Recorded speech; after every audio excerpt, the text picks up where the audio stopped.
Rowdyism నేను ఒక మాటే చెప్పాను. ఎవరైనా సరే రౌడీగా ఉండాలనుకుంటే మాత్రం ఈ రాష్ట్రంలో మీకు ప్లేస్ లేదు. అవసరమైతే రాష్ట్ర బహిష్కరణ చేశాం, కొంతమందిని గట్టిగా కఠినంగా యాక్ట్ చేశాం.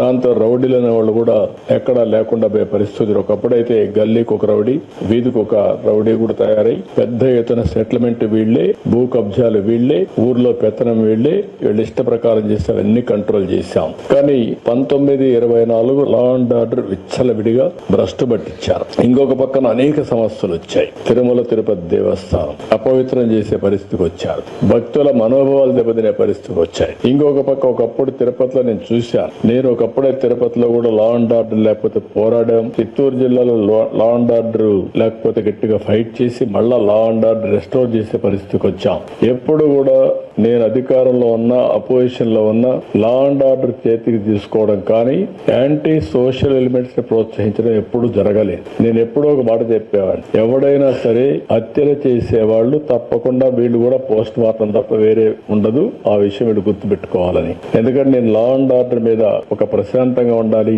శాంతి భద్రతలు పరిరక్షించాలి. అప్పుడే సమాజంలో ఒక శాంతి ఉంటుంది, ఒక భద్రత ఉంటుంది. భద్రత ఉంటే అందరూ కూడా హ్యాపీగా ఇంట్లో పడుకుంటారు. లేకపోతే ఈ సమస్యలు వస్తాయని ఎప్పుడూ కంట్రోల్ చేస్తా వచ్చాం.